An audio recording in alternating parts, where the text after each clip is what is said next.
Okay, so what if you want to start your HTML project from scratch? This is the way to do it. So when you launch Webstorm, you'll get the splash screen. You can go ahead and create new project. And let's just call this final project. Okay. And then we're going to press OK. And this will pop up here.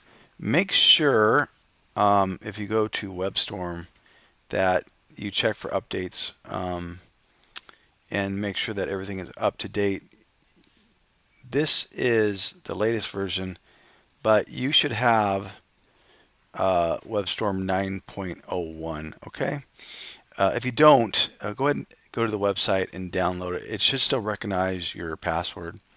All right. Once you're in the final project, go ahead and you can control click and press new, and we're going to make a directory like I showed you earlier in the other two videos. Let's call this one final. Okay, just one word. You can call it whatever you would like, but remember you're going to put that in after your URL, and I'll explain that. So press OK.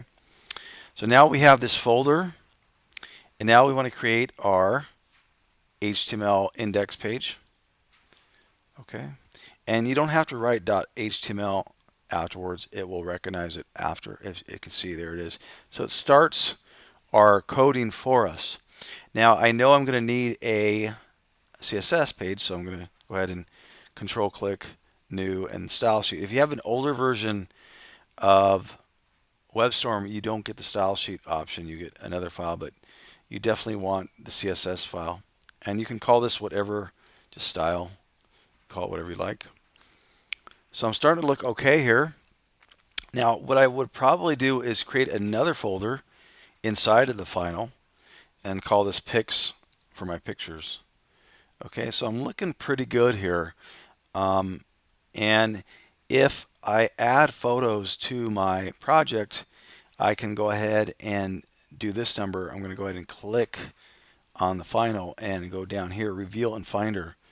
And there's my actual project here, final. So if I open it up, you'll see all the stuff in here, and I can go ahead and drag my pictures in there and they will show up. I could also go ahead and if I wanted to, I could duplicate my index by go ahead and duplicate, and now I can go ahead and let's say I call this my about me page. So make sure that you don't have any spaces and no caps. Okay, and click on there and it should show up if we're lucky here in your final. And let's go ahead and update this, and sure enough, there it is. That way you can start building your menu in your other pages, and that way, and without recoding the entire page. It's basically your index page, and you're just going to modify it for that. That should get you going, and once that's done, you would probably go ahead and go to your tools and make sure that your configurations are all set up, and make sure you have your root path, which you do. Mappings is not here. So click on that, and there it is, and press OK.